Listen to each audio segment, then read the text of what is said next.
नमस्कार मित्रों, आज हम आपके लिए एक धार्मिक कहानी लेकर आए हैं। आसक्ति को त्यागें, जीवन में जागें। हम तुमको पुरस्कार देना चाहते हैं। तुम जो चाहो हमसे मांग सकते हो। तुम चाहो तो हमसे आधा राज्य ले सकते हो और चाहो तो हमारी पुत्री के साथ विवाह कर सकते हो। राजा डोमपुत्र को यह सब दरबार में बोल रहे थे। राजा ने आगे कहा, तुम्हारे कल के कहे गए शब्दों ने हमारी आंखें खोल दी हैं। हम भी आसक्ति से बंधे हुए हैं, मोह से बंधे हुए हैं, शरीर को सर्वस्व मान बैठे हैं, आत्मा की ओर उन्मुख नहीं हो पा रहे हैं। तुम्हारे प्रेरणाप्रद वचनों से प्रेरित होकर हम तुमको अपना गुरु बनाना चाहते हैं। मित्रों, डोमपुत्र ने कहा, महाराज, यदि आप हमें सचमुच कुछ देना चाहते हैं तो हमें आप जेल का जल्लाद बना दीजिए। उसका यह उत्तर सुनकर सभी दरबारियों ने चैन की सांस ली।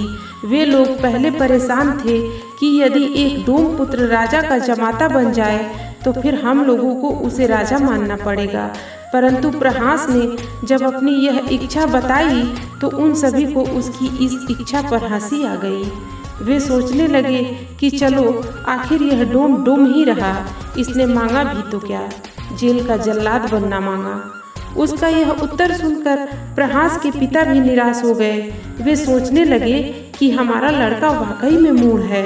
राजा तो इससे अपनी पुत्री की शादी करना चाहते थे, इसको अपना आधा राज्य देना चाहते थे, यहाँ तक कि इसे अपना गुरु बनाना चाहते थे, और इसने भी क्या बनना पसंद किया, जेल का जल्लाद। सचमुच में हमारा लड़का निकम्मा तो था ही, परंतु अब उसने पागलपन की हद ही कर दी है। एक आस जगी थी कि यह कुछ बन जाता, और राजा तो इसे इतना सब कुछ देने को भी तैयार थे, परंतु इसने वह सब ठुकरा दिया। डोम अपने भाग्य को कोस रहा था। यह दिन उसके लिए विचित्र सी मन स्थिति लेकर आया था। जब दिन प्रारंभ हुआ तो उसका मन राजा के साथ हुई बातचीत के कारण सुनहले सपनों से भर गया था। उसे प्रातःकाल राजा ने स्वयं बुलाया था और उसके पुत्र की प्रशंसा आरंभ कर दी थी। राजा ने उससे कहा था, तुम्हारा लड़का बड़ा ज्ञानी है, गुणी है, गुणवान है। तुम्हारा सौभाग्य है कि तुम्हारे घर में इसने जन्म लिया है। डोम को महाराजा द्वारा उसके लड़की की प्रशंसा करना कुछ समझ में नहीं आया था, परंतु राजा के शब्दों से वह आह्लादित हो उठा था। इस घटना से एक दिन पूर्व डोम को नगर से बाहर जाना पड़ा था। उसने नगर कोतवाल से छुट्टी मांगी और कहा, हम कार्यवश बाहर जा रहे हैं, आज रात की चौकीदारी नहीं कर पाएंगे। कोतवाल ने कहा, तुम न कर पाओ तो ठीक है, किसी को लगा देना, हम तुम्हारी छुट्टी मंजूर कर देंगे। डोम ने उस रात अपने स्थान पर अपने पुत्र को भेज दिया और उससे कहा, तुम्हें कुछ ज़्यादा नहीं करना है, बस जागते रहो कहना है। अगले दिन मैं लौट ही आऊँगा, तब मैं कार्य संभाल लूँगा। डोम अपने पुत्र को निकम्मा समझा करता था, परंतु उसे यह पता नहीं था कि उसका पुत्र एक उच्च स्तरीय आत्मा है। उसे पूर्व जन्म में ही अनेक आध्यात्मिक उपलब्धियां प्राप्त हो चुकी थीं और उसने यह जन्म मात्र कर्मों के क्षय के लिए लिया था।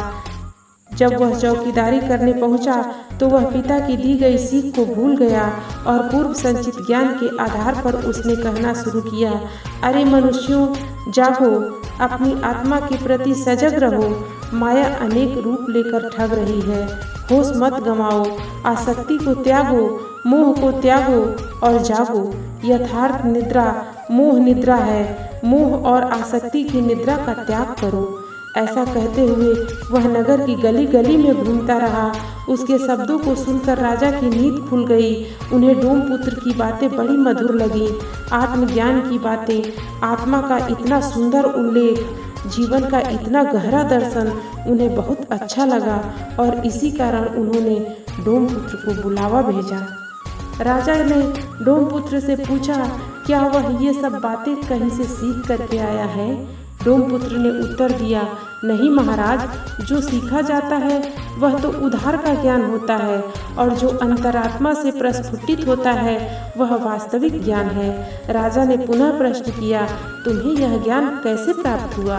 डोमपुत्र बोला, महाराज, यह ज्ञान तो प्रत्येक आत्मा के भीतर अनादिकाल से संचित है।